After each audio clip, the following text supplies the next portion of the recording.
जर तुमच्याकडे पिवळं किंवा केसरी रेशन कार्ड असेल तर येत्या 26 जानेवारीला तुमच्या बँक खात्यामध्ये थेट 2,000 रुपये जमा होणार आहेत। पंतप्रधान नरेंद्र मोदी साहेबांनी मोठ्या योजनेची घोषणा केली असून याचा लाभ महाराष्ट्रातील लाखो कुटुंबियांना मिळणार आहे।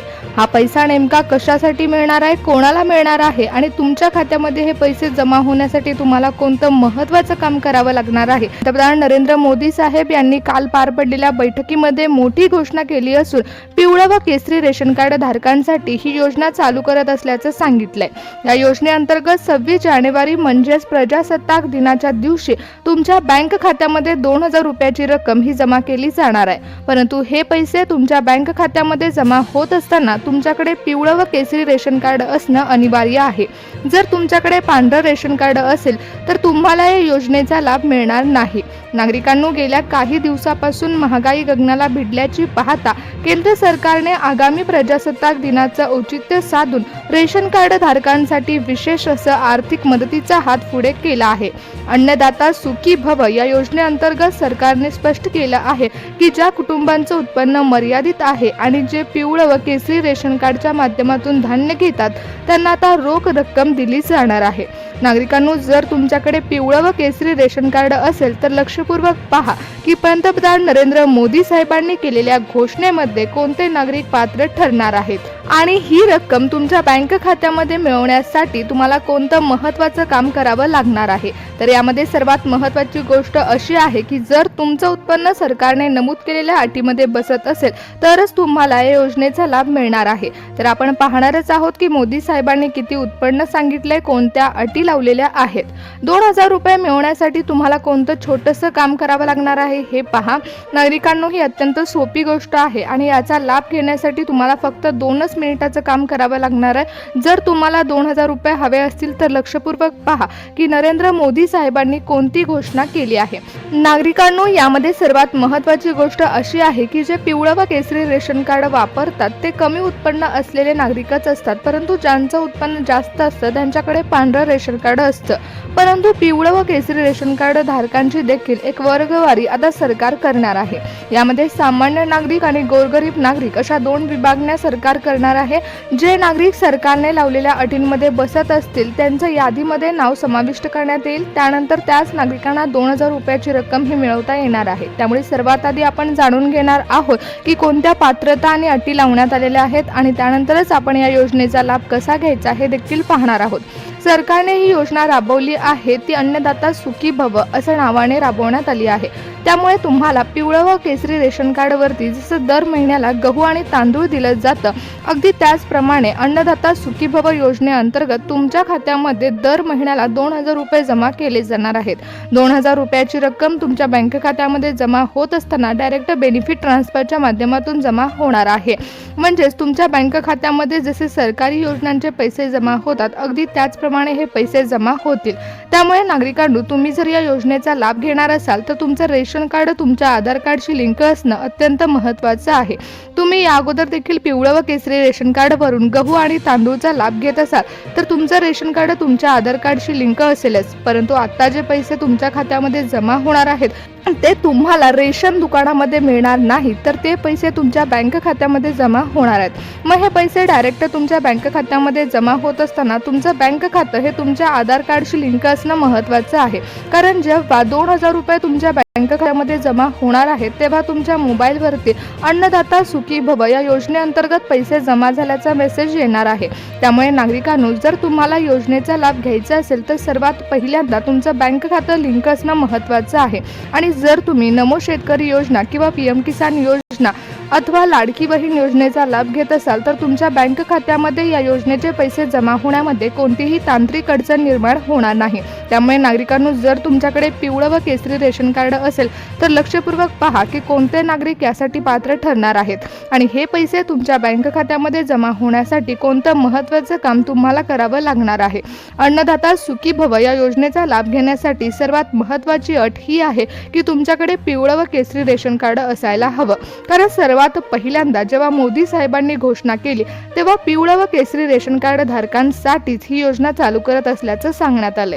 त्यामुळे ज्यांच्याकडे पांढरे रेशन कार्ड आहे ते नागरिक यासाठी अपात्र ठरणार आहेत। दुसरी गोष्ट, तुमच्याकडे जे पिवळं व केसरी रेशन कार्ड आहे ते तुमच्या आधार कार्डशी लिंक असणं अत्यंत अनिवार्य आहे। त्याचबरोबर तुमचं जे आधार कार्ड आहे ते तुमच्या बँक खात्याशी लिंक असायला हवं। लाडकी बहीण योजनेचा हप्ता असू दे किंवा नमो शेतकरी योजनेचा हप्ता असू दे, तो जसा डायरेक्ट बेनिफिट ट्रान्सफरच्या माध्यमातून तुमच्या खात्यामध्ये जमा होतो, अगदी त्याच प्रकारे हे पैसे देखील डायरेक्ट बेनिफिट ट्रान्सफरच्या माध्यमातून तुमच्या खात्यामध्ये जमा होणार आहेत। जर तुम्हाला 2000 रुपयाचा लाभ घ्यायचा असेल तर सर्वात पहिल्यांदा मोदी साहेबांनी सांगितलेलं आहे की आता ही जी योजना आम्ही चालू करत आहोत ती फक्त गोरगरीब जनतेसाठी चालू करत आहोत। आंतरराष्ट्रीय स्तरावर चाललेल्या अनेक घटनांमुळे अनेक गोष्टींचे दर हे भयानक वाढले। जर पेट्रोल आणि डिझेलचे दर बघायला गेले तर त्यामध्ये तर भयानक वाढ झाली आणि सोनं खरेदी करणं तर पूर्ण अशक्य झालं आहे। अशी महागाई वाढत असताना ज्या काही दैनंदिन गरजा आहेत त्या भागवण्यासाठी नागरिकांकडे पैसे असावेत, यासाठी आम्ही योजना चालू करत आहोत। अन्नधान्य तर नागरिकांना रेशन कार्डवरती दिलंच जातं, पिवळं व केसरी रेशन कार्ड धारकांना गहू आणि तांदूळ दिलं जातं, परंतु रोख रक्कम नागरिकांच्या खिशामध्ये असावी यासाठी गोरगरीब जनतेसाठी अन्नदाता सुखी भव ही योजना आम्ही चालू करत आहोत। परंतु यासाठी सर्वात महत्त्वाची गोष्ट ही आहे की 26 जानेवारीला हे पैसे मिळवण्यासाठी तुम्हाला कोणतं महत्त्वाचं काम करावं लागणार आहे हे जाणून घ्या। जर तुम्ही 26 जानेवारीच्या अगोदर हे 2 मिनिटाचं काम केलं नाही तर तुम्हाला योजनेचा लाभ मिळण्यापासून तुम्ही वंचित राहू शकता। त्यामुळे लक्षपूर्वक पहा की ही योजनेचा लाभ घेण्यासाठी तुम्हाला कोणतं काम करावं लागणार आहे। यासाठी तुम्हाला ऑनलाईन अर्ज भरावा लागणार आहे का ऑफलाईन अर्ज भरावा लागणार आहे हे देखील पहा।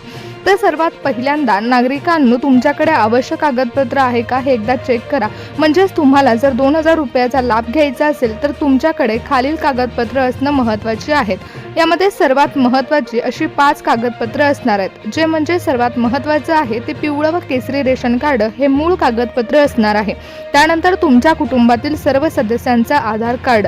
जर तुमच्या कुटुंबामध्ये 4 व्यक्ती राहत असतील तर 4ही व्यक्तींचा आधार कार्ड यामध्ये लागेल।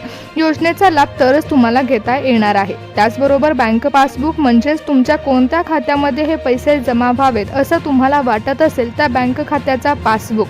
त्याचबरोबर तुमचा चालू नंबर, म्हणजे तुमचा मोबाईल नंबरवरती पैसे जमा झाल्याचा मेसेज येणार आहे तो मोबाईल नंबर, आणि सर्वात शेवटचं म्हणजे तुमचा उत्पन्नाचा दाखला, म्हणजेच तुमचं उत्पन्न किती आहे हे देखील सरकारकडून तपासलं जाणार आहे। त्यामुळे उत्पन्नाचा दाखला मागवला जाणार आहे, कारण जे पिवळं व केसरी रेशन कार्डवरती अन्नदाता सुखी भव या योजनेचा लाभ घेणार आहेत त्यांच्यासाठी महत्त्वाची अट सरकारने लावलेली आहे, ती म्हणजे तुमचं वार्षिक उत्पन्न हे 1,20,000 पेक्षा कमी असावं। अशाच नागरिकांच्या बँक खात्यामध्ये 2000 रुपयाची रक्कम ही जमा केली जाणार आहे। नागरिकांनो, अत्यंत महत्त्वाची बातमी आहे, कारण जर तुमच्याकडे पिवळं व केसरी रेशन कार्ड असेल तर तुम्हाला 2000 रुपयाचा लाभ मिळणार आहे, परंतु तुमचं उत्पन्न हे जर या रकमेपेक्षा कमी असेल तरच तुमच्या बँक खात्यामध्ये डायरेक्ट बेनिफिट ट्रान्सफरच्या माध्यमातून 2000 रुपयाची रक्कम ही जमा केली जाणार आहे। त्यामुळे नागरिकांनो, जर तुमचं उत्पन्न या रकमेपेक्षा कमी असेल तर यापुढे तुम्हाला कोणतं काम करायचं आहे हे जाणून घ्या। त्यामध्ये सर्वात महत्त्वाची गोष्ट ही आहे ती म्हणजे ई-KYC। ज्या रेशन दुकानामध्ये तुम्हाला रेशन मिळतं तिथे तुम्ही बायोमेट्रिक प्रोसेस याआधी कंप्लीट केली असेल, म्हणजेच तुमचं रेशन कार्ड तुमच्या आधार कार्डशी लिंक केलं असेल तर रेशन दुकानामध्ये केलेली प्रोसेस तुम्हाला आता पैसे घेण्यासाठी उपयुक्त ठरणार आहे। सर्व नागरिकांना 26 जानेवारीला बँक खात्यामध्ये पैसे येण्यामध्ये कोणतीही अडचण निर्माण होणार नाही। म्हणजेच आता रेशन कार्डवरती पैसे मिळत असताना तुमचं रेशन कार्ड तुमच्या आधार कार्डशी लिंक असेल तर पैसे जमा होताना तांत्रिक अडचण निर्माण होणार नाही। कारण तुम्हाला सर्वात महत्त्वाचं काम करायचं आहे ते म्हणजे तुमच्या रेशन दुकानामध्ये जर तुम्ही ई-KYC प्रोसेस कंप्लीट केली नसेल तर ती प्रोसेस कंप्लीट करून घ्या। कारण योजनेचा लाभ मिळवण्यासाठी सरकारने आता तुमचं रेशन कार्ड तुमच्या आधार कार्डशी लिंक असणं महत्त्वाचं सांगितलेलं आहे। तुमचं आधार कार्ड तुमच्या रेशन कार्डशी लिंक असलं पाहिजे। जर तुम्ही आतापर्यंत तुमच्या रेशन दुकानामध्ये जाऊन व्यवस्थितपणे गहू आणि तांदूळ घेत असाल तर तुमचं रेशन कार्ड तुमच्या आधार कार्डशी लिंक असणारच आहे। त्यामुळे तुम्हाला या योजनेचा लाभ नक्कीच मिळू शकतो आणि तुमच्या बँक खात्यामध्ये रक्कम जमा होऊ शकते। प्रजासत्ताक दिनाचं औचित्य साधून पंतप्रधान नरेंद्र मोदी साहेबांनी नागरिकांच्या बँक खात्यामध्ये हे पैसे सोडणार असल्याचा निर्णय घेतला। त्यामुळे तुमच्या बँक खात्यामध्ये हे पैसे प्रजासत्ताक दिनादिवशी जमा होऊ शकतात। परंतु